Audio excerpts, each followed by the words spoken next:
chers amis, pour ce nouveau numéro de la cuisine ecclésiastique, nous vous proposons un dessert bien normand, puisqu'il s'agit de la tarte tatin. Alors, pour la tarte tatin, il va nous falloir un certain nombre d'éléments, dont notamment une pâte. Alors, cette pâte peut porter un nom biblique, mais ça peut aussi être une pâte qui vient d'ailleurs.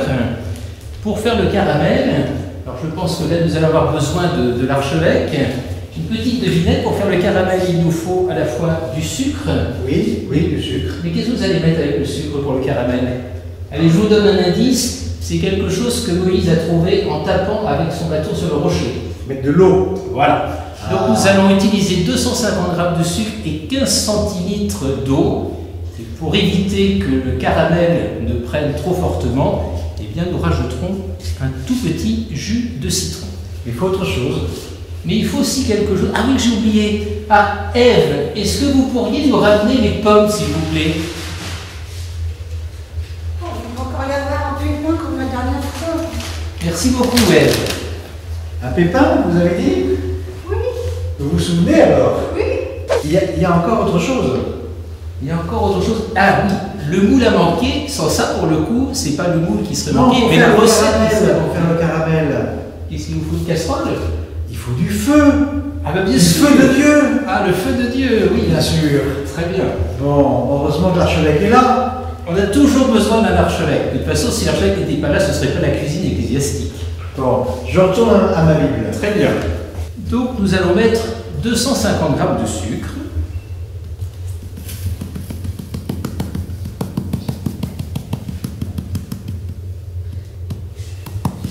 En général, vous ne sucrez pas trop, hein?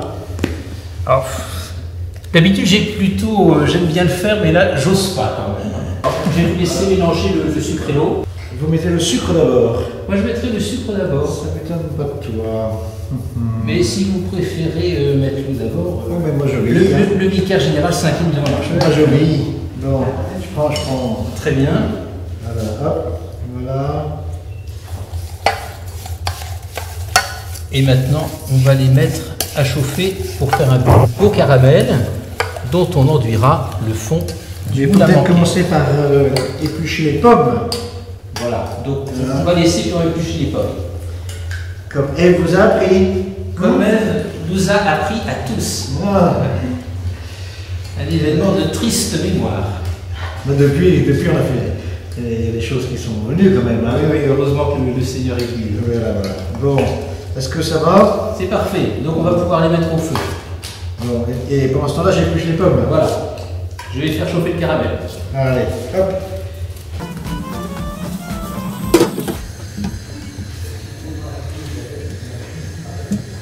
Voilà, donc là nous avons l'eau avec le sucre que j'ai mis plutôt à feu doux.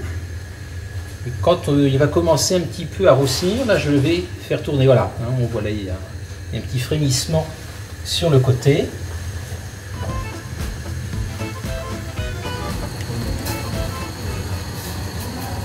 A few moments later. Much later.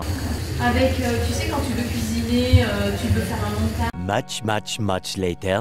Une fois que votre caramel est blond, donc vous le mettez dans le moule à manquer. Il ne faut surtout pas qu'il soit brun, parce qu'après, il risque d'être un peu amer quand on fera réchauffer.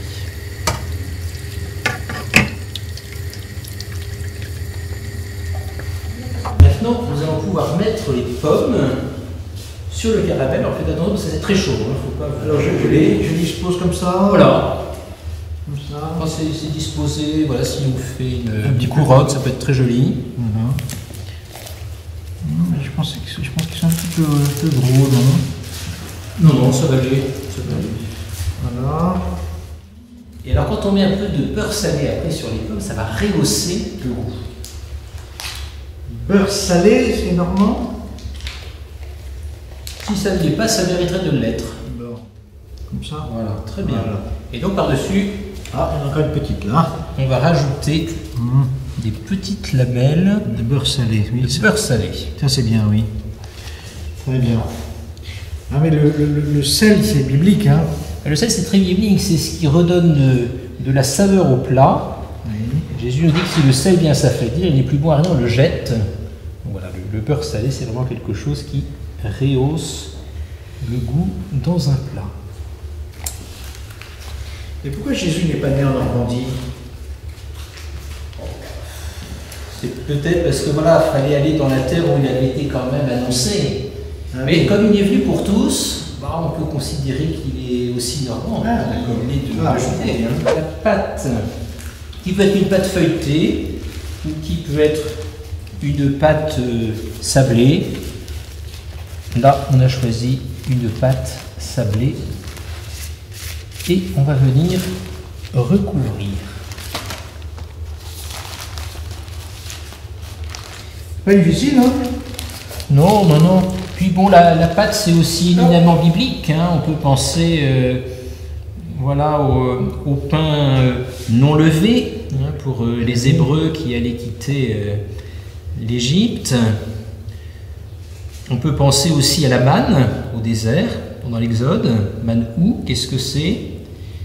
Et puis, voilà, il y a ce fameux repas de la Pâque juive, cette dernière Pâque de Jésus, voilà, où le pain va devenir son corps. On le met dans le four. Voilà, donc il faut faire préchauffer le four. Ah ben je vais le préchauffer là. Et pour la température, on va le mettre à 180 degrés.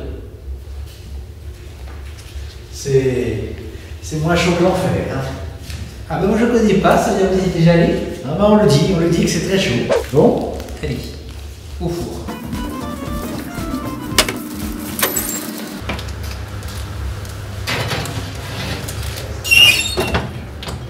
Voilà, et c'est parti pour 20 minutes de cuisson.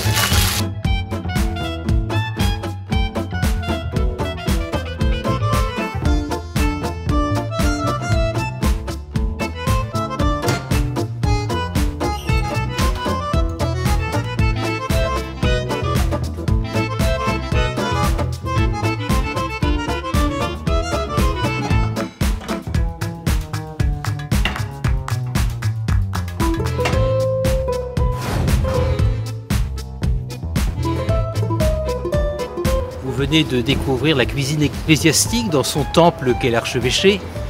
Mais Rouen, c'est une ville au patrimoine très riche, aussi bien sur le plan culinaire qu'historique ou architectural. Et entre autres, eh bien, si vous venez, vous pourrez découvrir la cathédrale de Rouen. Monet est venu la voir, elle n'attend plus que vous.